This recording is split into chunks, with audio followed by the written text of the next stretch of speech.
Gora-Meditationsabend machen und dazu werde ich dann in die englische Sprache übersiedeln, aber ich bin sehr, sehr dankbar, dass ihr gekommen seid, weil ich glaube, dass dadurch eine tolle spirituelle Atmosphäre geschaffen wird.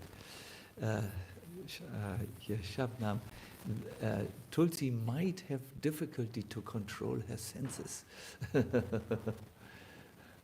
Haribol Tulsi, your head is very nice.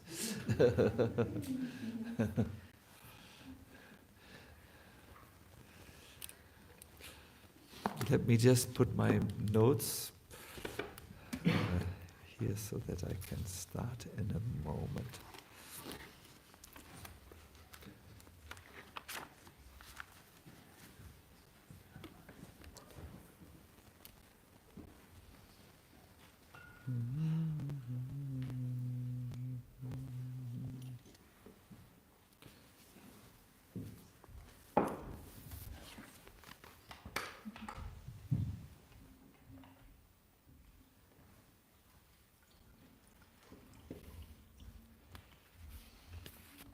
You can talk to each other. We are only starting in a few minutes.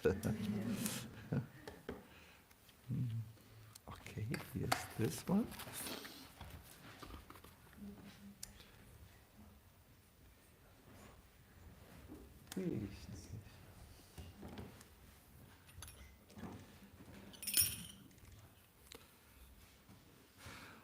Okay, I think we are ready. Yes?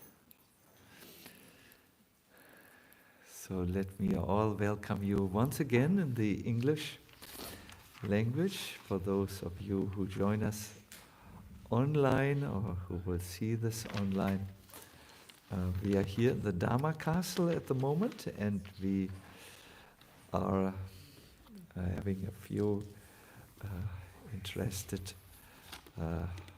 souls who want to listen to this Gaura meditation evening. Let me Baba Sindhu, wir haben wahrscheinlich nicht wegen der Übertragung ins... one moment I have to speak in English. I think we will need the peaceful atmosphere. English learning takes place by hearing. Also wenn man das nur hört, so habe ich auch mein Englisch gelernt, dann irgendwann hat man es. Gut. I want to also say this is a part of a very intriguing mini-seminar on Sriman Mahaprabhu's Ashtakaliya Leela Smaranam.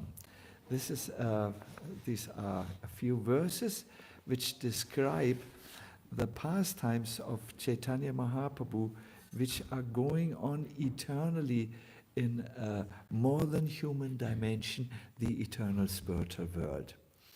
And it is done in Gaudiya Vaishnava tradition that we turn off this world, we switch off, so to say, for some time in our bhakti sadhana and try to tune into the eternal spiritual reality.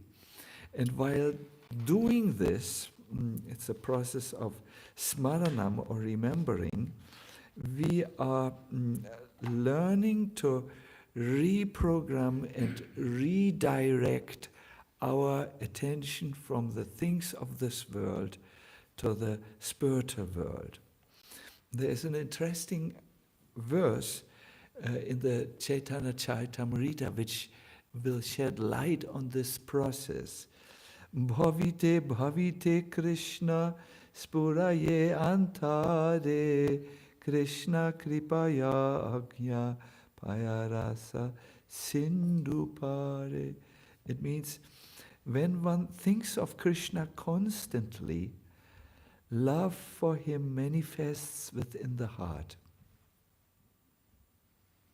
Even though one may be ignorant, one can reach the far shore of the ocean of transcendental love by Lord Krishna's mercy. So this tells you a little bit about the principle teaching in this Gaura meditation. We want to learn to replace our thoughts of this little life, this spot life, this few moments in eternity which we are occupied with this, what we call our life. No?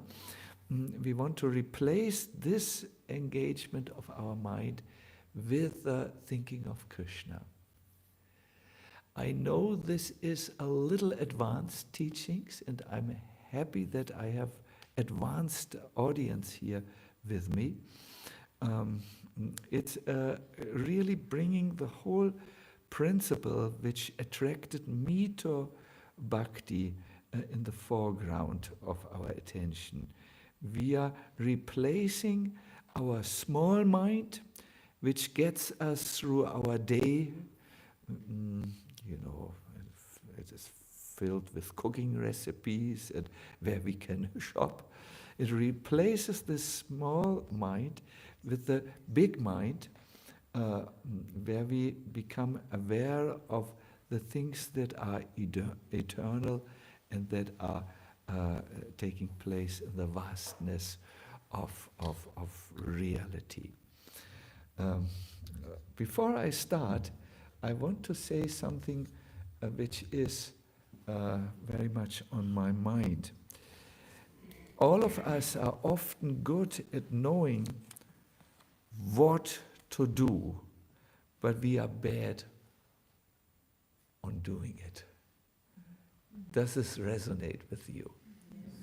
We do know what we should do, what is best to do, what is more, at least better than what I do at the present moment. We are very good in this, especially in a spiritual movement where we hear so much instructions on a daily basis, but we are bad in doing it.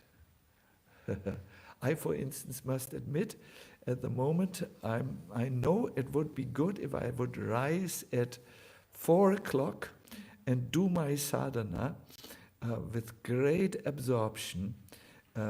This would mean I would have to go to bed before 10 o'clock. I know it is good. There are even books out. Join the 5 a.m. morning club, get up early. Books which have all the arguments why this is better for your health, for your efficiency. And yes, it is known to me also from the spiritual point of view. But it is I'm not easily able to do this because it's springtime and there is the spring tiredness, So, why are we so good in knowing what we should do and so bad in doing it, we might ask? Well, one reason could be that our knowledge is only in our head, in our mind. It has not yet reached the center in our lives, where our feelings of determination, for instance, of inspiration, and so on, reside. It has not yet reached our heart. Many of us still think, because we are perhaps still very much influenced by the Western misconceptions about life, that it's here where life takes place. But as one of my first teachers in Krishna consciousness said, get from your head into your heart. And he didn't mean something romantic and sentimental. He meant to bring the knowledge at the place where we can effect genuine transformation, where we can experience what is called a change of heart, or a change of motivation, a change of our center. In spiritual circles, this moving from one level into another level is well known. For instance, when Sanatana Goswami gives the teachings of Chaitanya Mahaprabhu, or hears the teachings of Chaitanya Mahaprabhu in Varanasi, he's absolutely overwhelmed. In America, you would say he's blown away. You know? It's such a strong knowledge, and so much that he says it's like an ocean of knowledge. But I need something else than knowledge. I need your blessings, so that whatever I have heard from you becomes manifested in my heart. This is the gap of us which we need to overcome if we want to become good in doing what we know is best for us.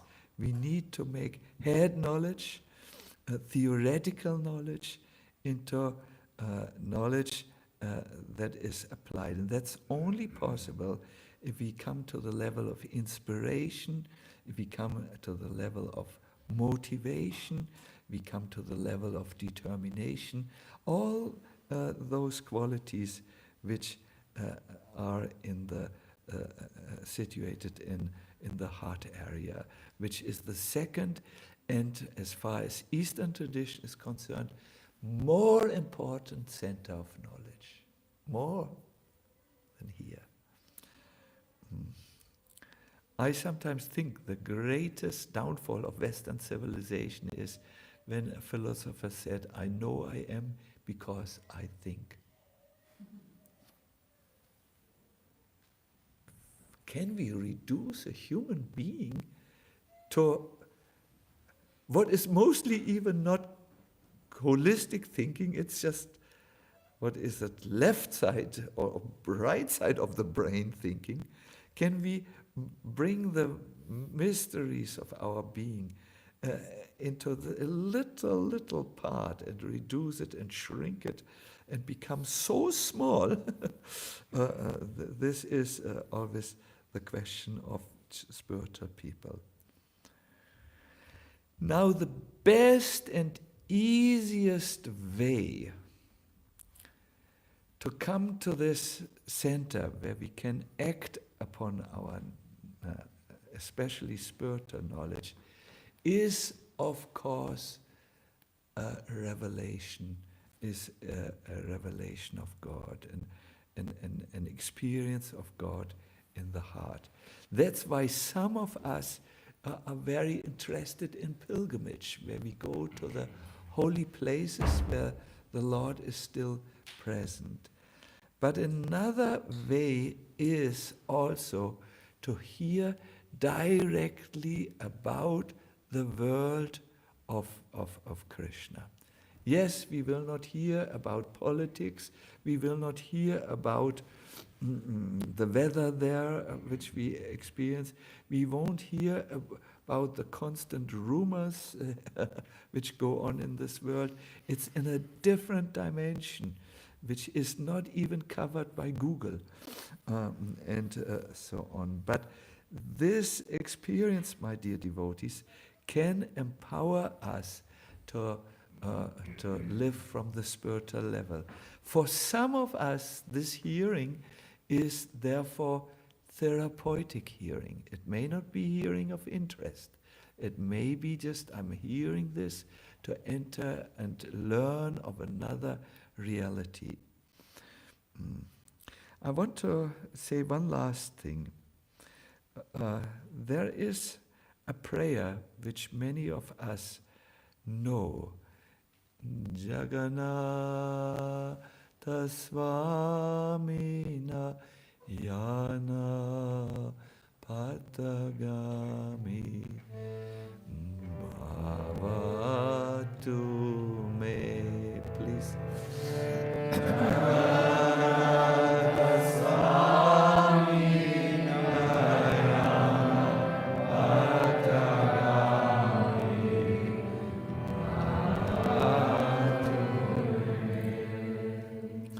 It's in a way a very bold prayer. It is here where the devotee prays, "O my Lord,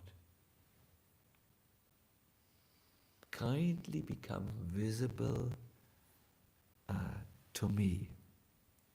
I want to see you. So once some of my God brothers, fellow monks, asked my spiritual master, is that all right to ask the Lord for direct darshan? We are not so qualified. Are we not too bold to do this?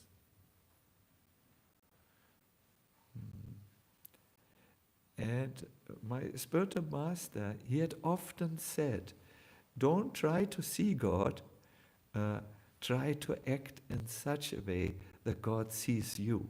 So in this prayer, we jump over this and say, can I just see you, please?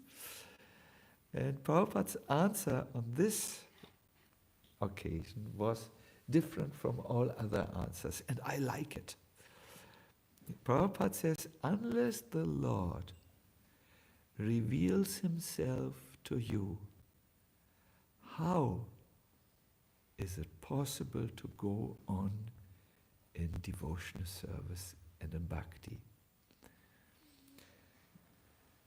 So I want to say in this vein, when Lord Chaitanya Mahaprabhu reveals himself during this Gaura meditations and he becomes present in your heart, it will be very easy for you to move on in your spiritual life, and you will be it will be very easy for you also to close this gap between your knowledge, what you should do, and your ability to do it. It will be very nice. So at the end of this meditation, this kata, I will therefore offer to all of us a nice meditation where we can move into actually envisioning the Lord within our heart. So because I want to cover that, I must put my wristwatch here so that I keep the time. Good. Oh, welcome, Bhagavatama. Welcome.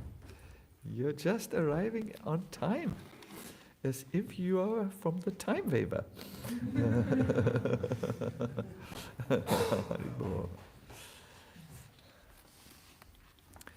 Let us open with a prayer.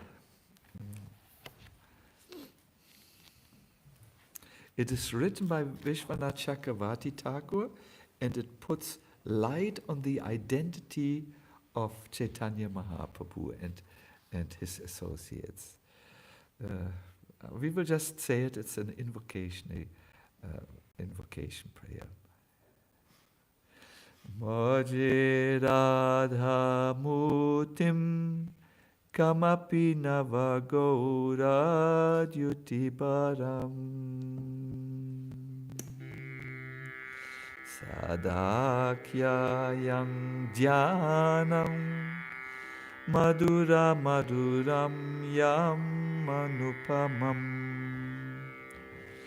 Ganashyama Krishno Adbhuta Madhurima Nandatanaya Idanim Gaurasan Jayati Sanadvatvipamabhita.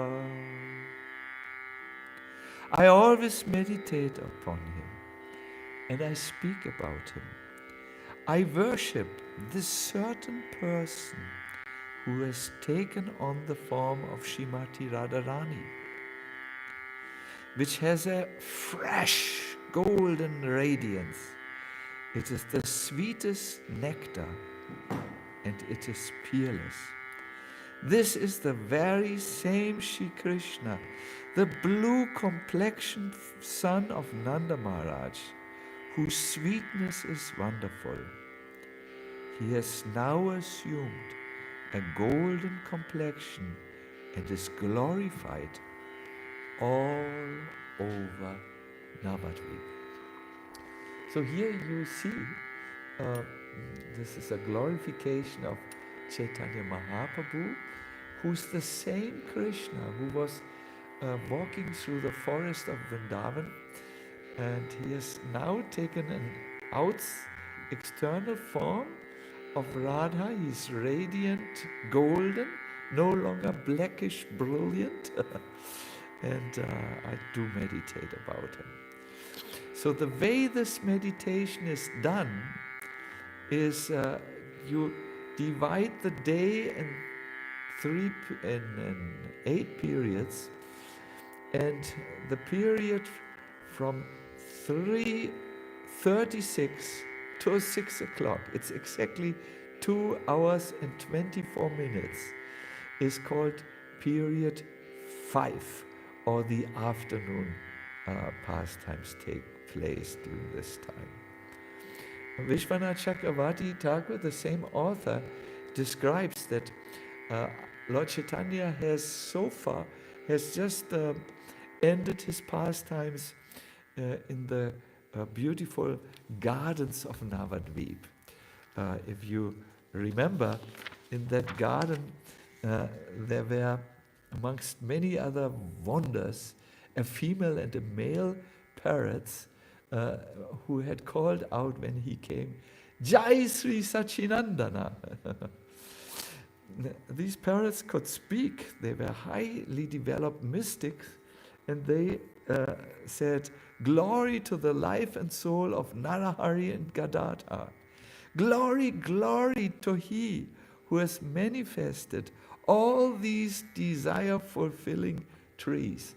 You can imagine the parrots taking their wing and showing to some trees, which when you go under them and you desire something, it can give you an aratik plate with all the ingredients for making an artik, or if you desire, it can give you nice garments for worship, and so on and so forth.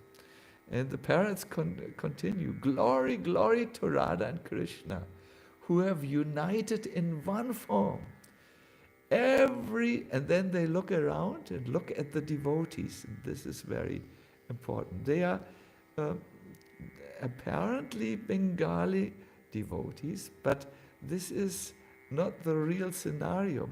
They have been with Krishna in Vrindavan, in another body, in another mood. So the parrots know this. They are mystical parrots. They say, every single inhabitant of Vrindavan has come to Navadvipa to perform pastimes that unlimitedly increase their prema. So this was, Lord Chaitanya was in these gardens where, amongst other things, these ecstatic parrots were glorifying him. He has now ended this because Gadadhar Pandit has come to him and said, "My dear Lord, your mother in her home has prepared varieties of dishes. Please do go home and eat your meals." So Lord Chaitanya agrees and says, "Let me go before through the town of Navadvipa and then sit for a moment at the banks of Mother Ganga, and then eventually I will return home to Mother Sachi." So this is the storyline. It is expressed in one Sanskrit shloka, which I could recite to you. It starts with Ya Shriman Aparana Ke Saha Ganaistat Tadrishay Premavangs. But because I do know that not every one of us, including myself, studies Sanskrit every day, I will not read it and go. Those who will do the transcription for the book, they should insert now the verse. I have given you a summary of this meditational verse. So, as this sadhana, this particular sadhana to bring the Lord in the heart and then feel that transformation takes place, no? You would chant this verse and then you would start to meditate about the meaning. And I want to bring you directly to the meaning of this verse, because it will be easier for you if you do not regularly meditate on these high spiritual confidential subjects. So Lord Chaitanya goes with two devotees on his side by a pathway that leads from these gardens of wonderment into the town of Navadvipa.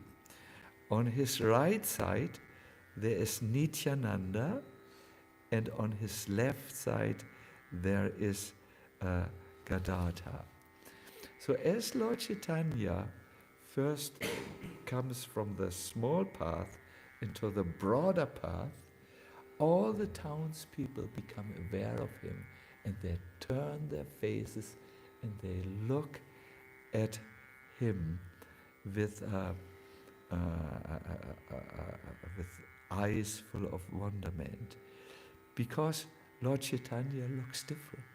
First of all, he's very tallly built, very tall, and his arms extend from his shoulders down to his knees. That is unusual. Gaura Krishna, if you would just get up for a moment, just if we can see, this is, you can turn around, this is how normally your arms are. His Gauranga's arms would go right down to the knees. No?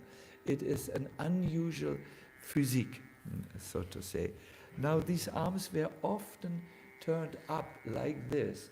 Lord Chaitanya would laugh in ecstasy and say, chant Krishna's name, in this ecstatic mood. No?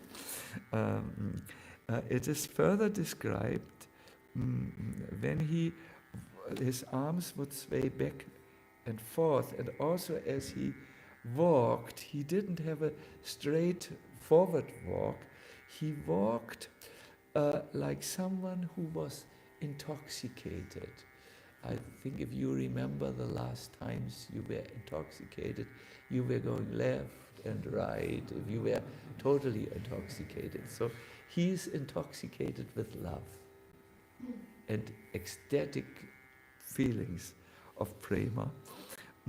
His wavy locks of hair swing back and forth, and they look more like a swarm of bumblebee who changes the shape. No? And his glances are described are like flower arrows that are shot from the bows of his brows. And when you were, I don't know if you have ever met people when they look at you, some charismatic people, it does something in the heart. No? Perhaps it was the reason that you married.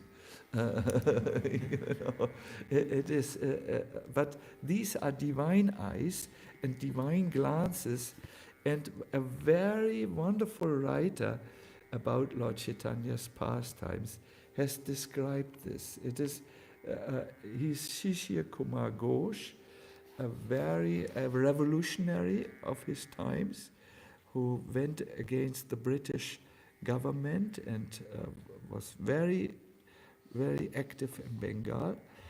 And he was a great devotee of Chaitanya Mahaprabhu.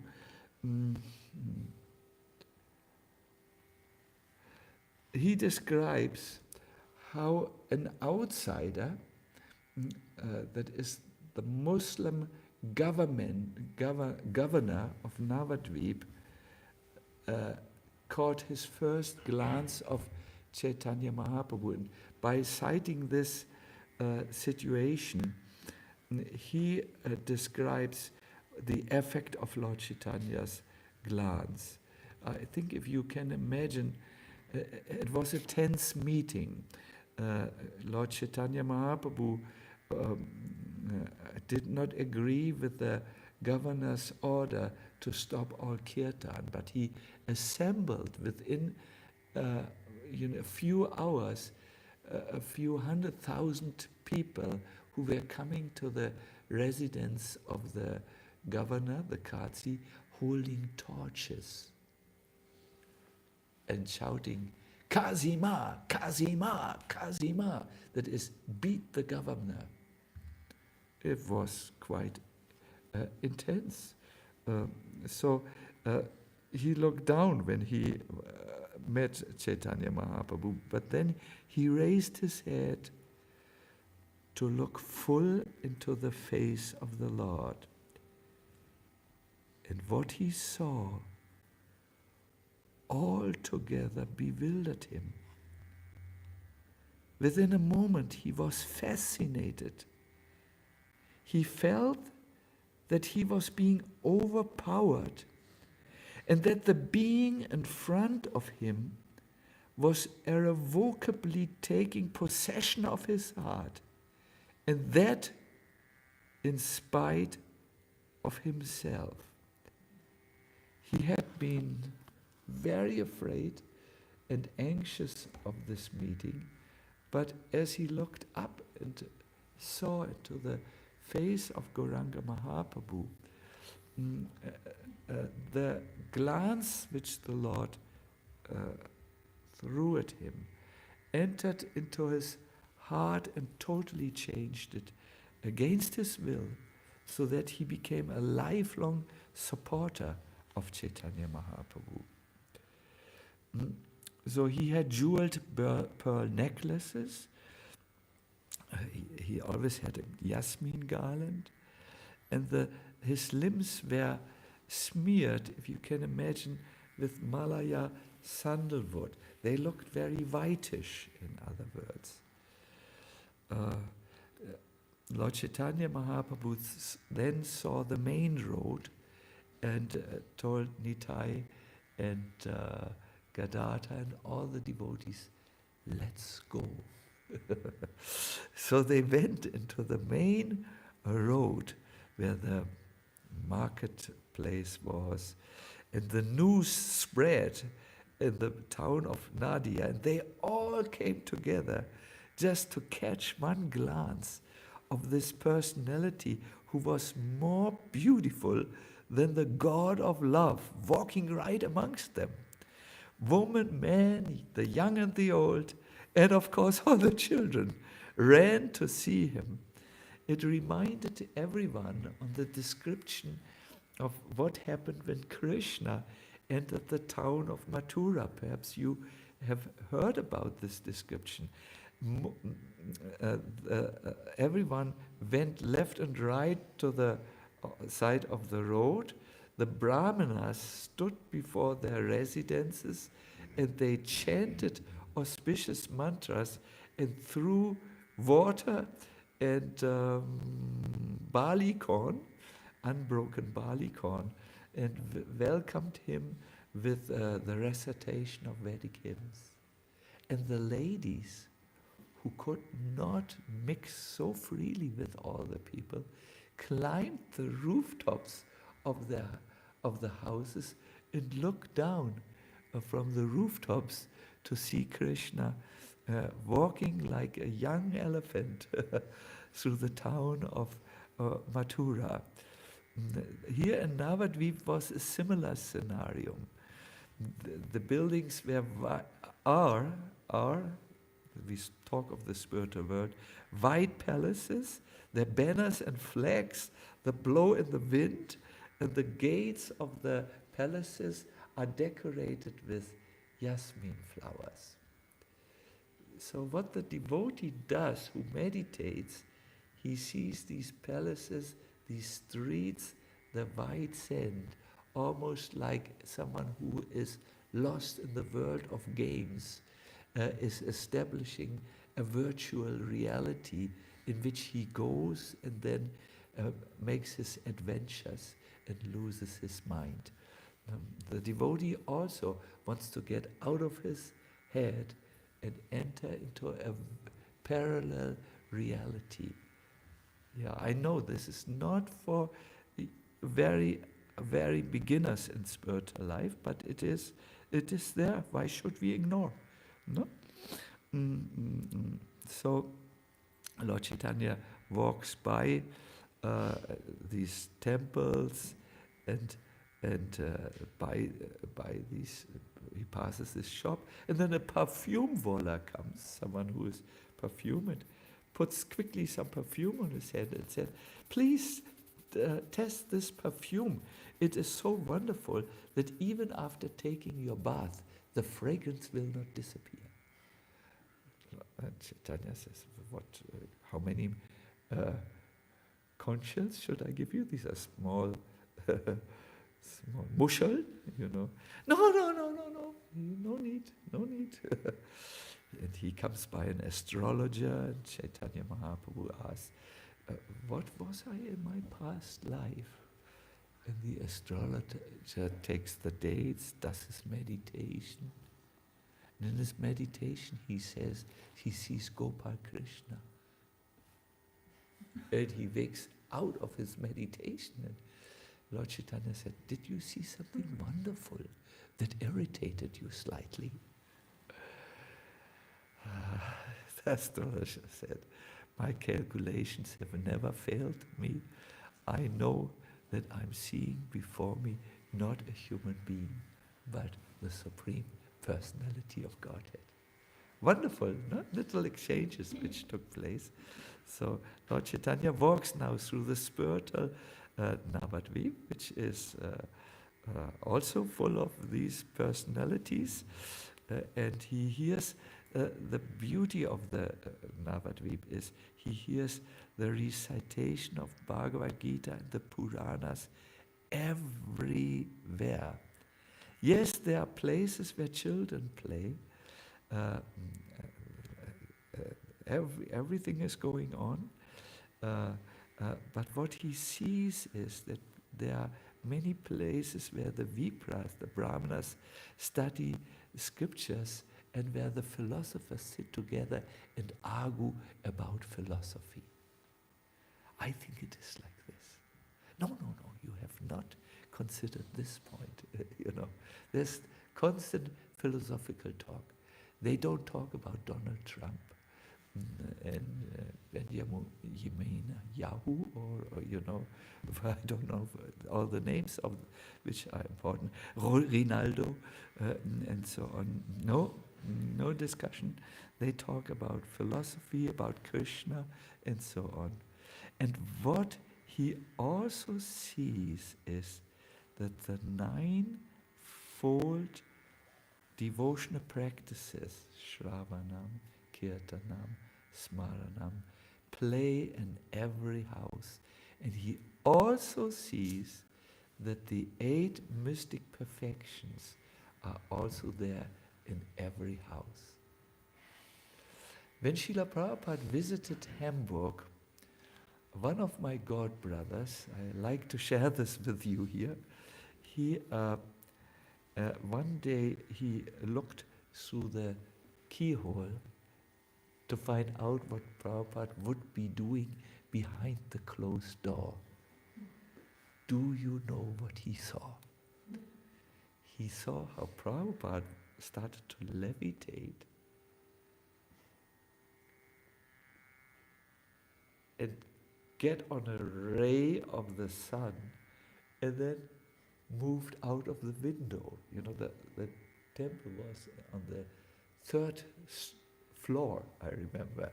It's usually not advised to walk out of the window unless you know the mystic potency of Lagima city.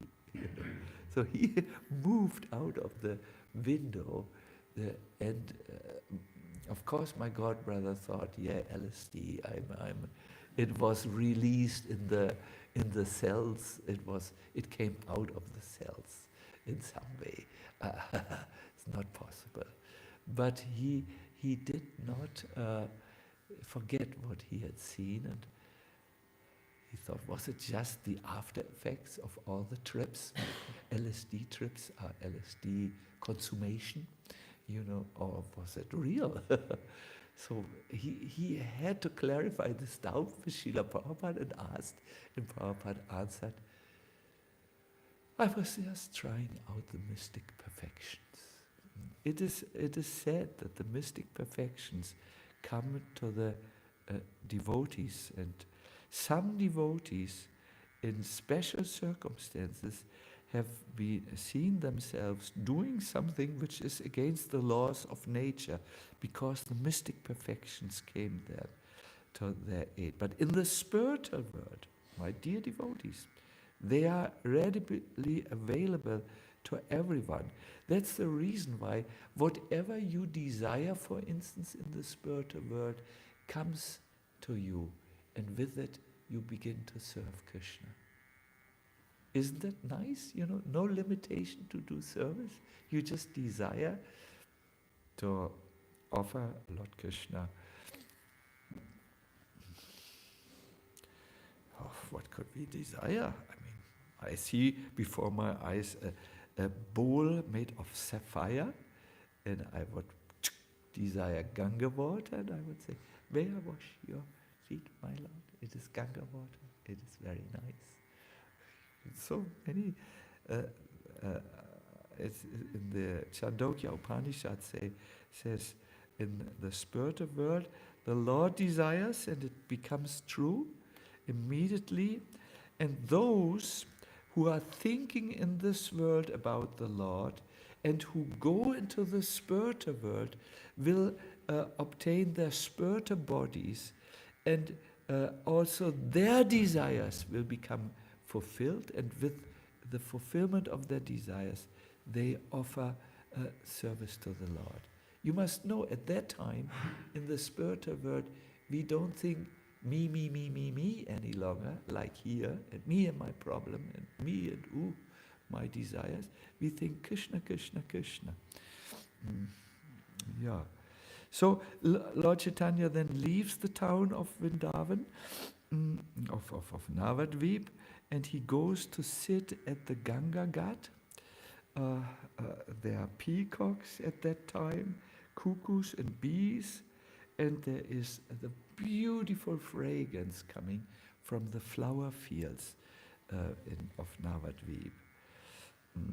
The steps on these ghats usually lead downwards to the Mother Ganga, but on the top of these ghats there are temples of Lord Shiva, several temples of Lord Shiva.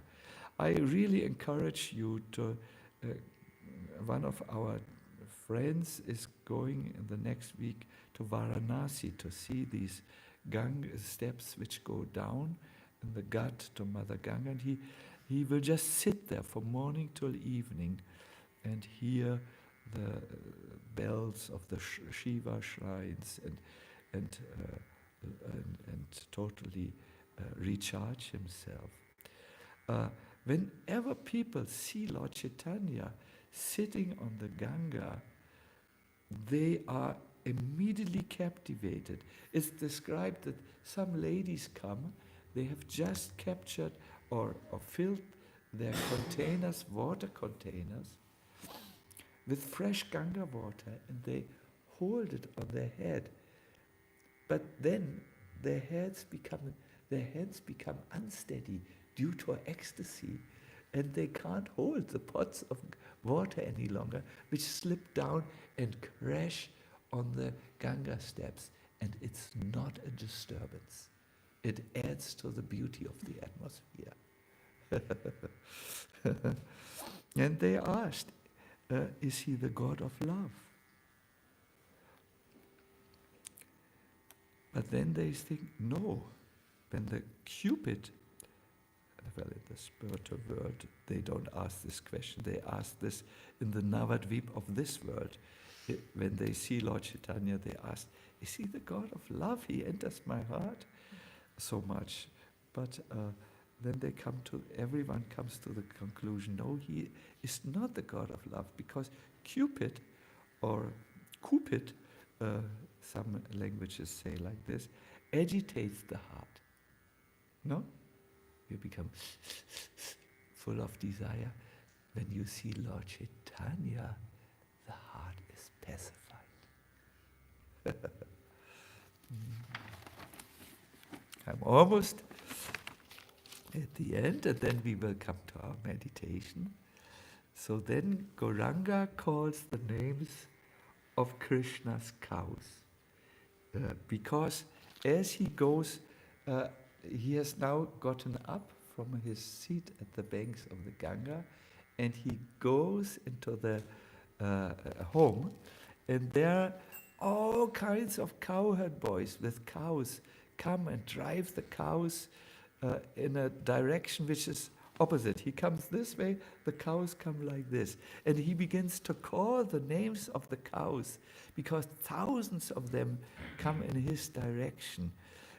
He is reminded of Krishna, who used to bring the cows home into the village of Vrindavan, and he would call the cows to come with him.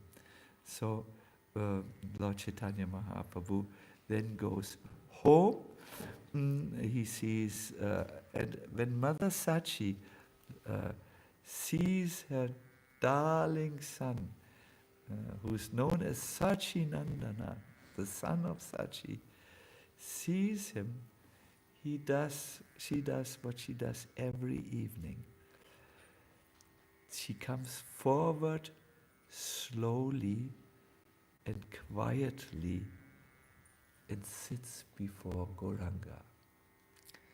So those who relate to Lord Gauranga with feelings of motherly love will go along with Sachi, following her along, going slowly and quietly before Gaura.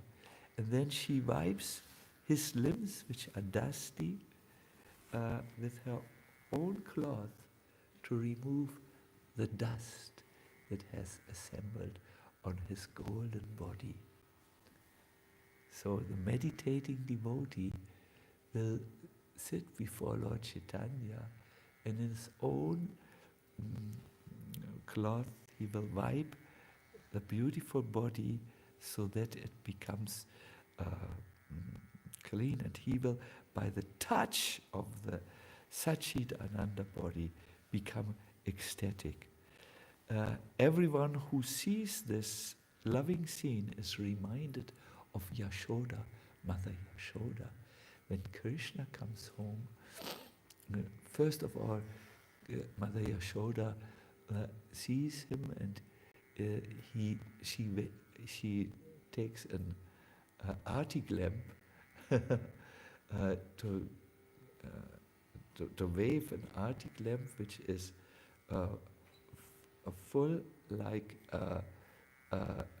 which is full of light, and she removes all inauspiciousness from the limbs of Krishna. And then she also pampers Krishna, wipes his body, gives him something to eat, brings him home so that he to the bathroom where many servants are, and bathe Lord Krishna. And Mother Yashoda is outside thinking, oh my darling boy, soon he will be ready and will be very hungry. And at that moment she hears, ah! Let me see, the sleeping member is awakened. Not yet, he's almost half dead.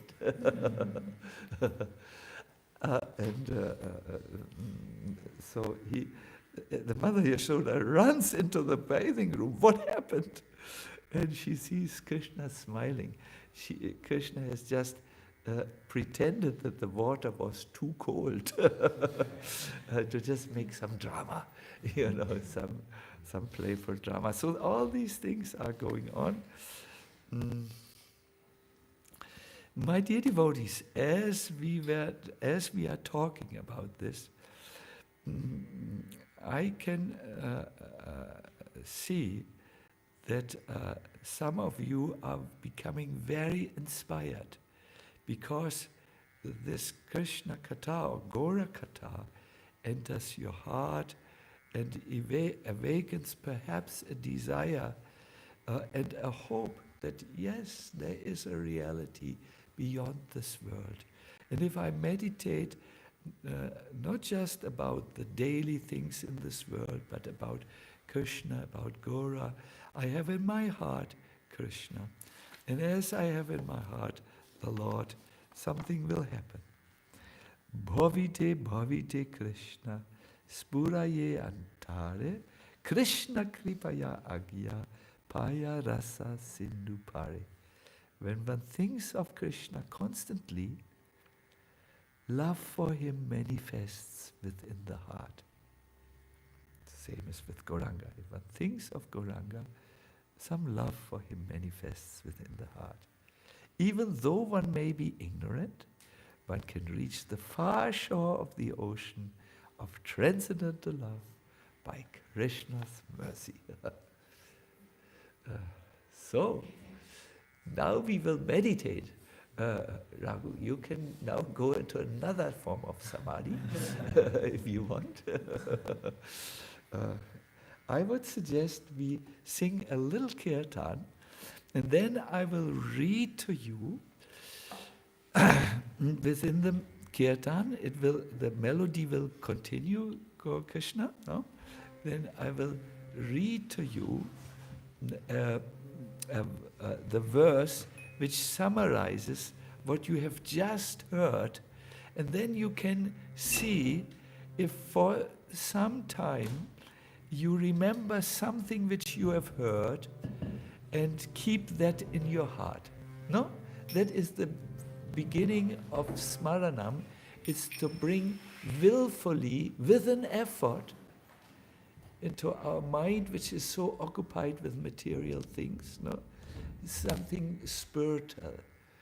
And that's something which you bring in the heart, the spiritual impression, can act like the sun which raises in the dawn of your consciousness, in the consciousness, and puts some light. No? I know some of you are very expert in doing it, and some are still approaching this with some curiosity. Please be open to a spiritual practice. It will be good for you. Mm-hmm.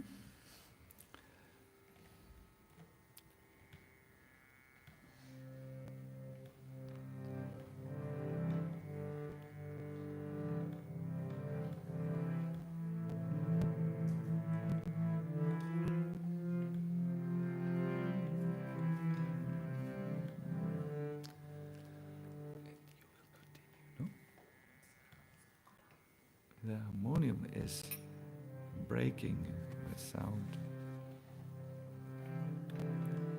It is all right, Gaur Krishna. We can't always, when we are expecting perfection always, we will be frustrated in this world.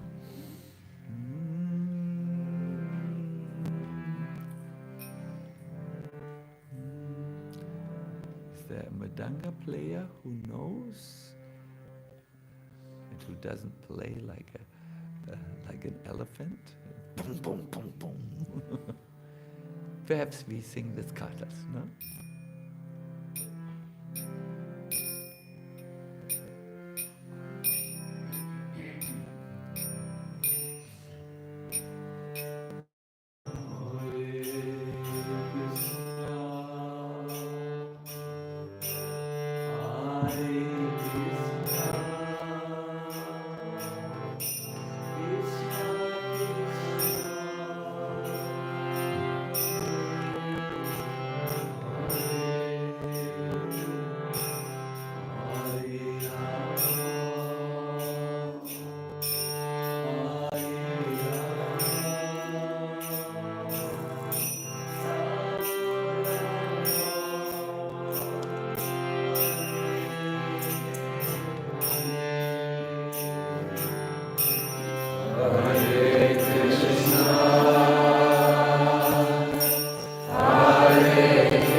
during the splendid and beautiful afternoon period,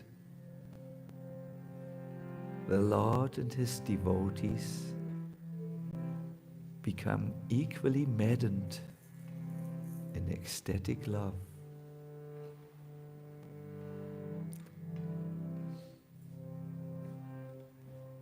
See in your eyes Chaitanya Mahaprabhu in kirtan as ecstasy begins to overwhelm him and tears of love come from his eyes and goosebumps appear like a swarm of bees all over his transcendental body. As the Lord and his devotees chant and dance like this and become ornamented with the symptoms of ecstasy, they expend auspicious benefit for all the three worlds. In this mood, they leave the gardens. Remember the gardens where the parrots and peacocks talk about Krishna? And they go towards the home of Lord Chaitanya.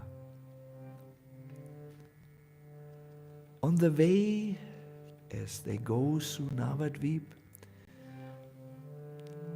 they satisfy the eyes of all the townspeople. Their beauty and their love. It is as if the moon rises and satisfies the moonbird with its moonbeams. Reaching finally home, the Lord is given the loving attention by his mother.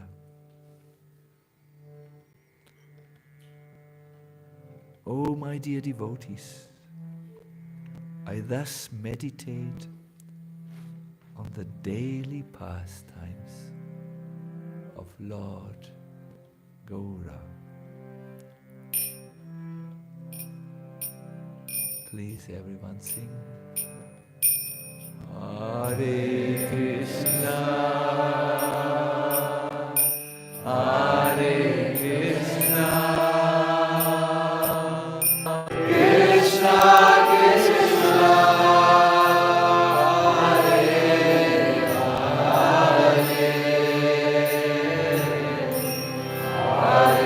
Rama, Hare Rama,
Hare Krishna.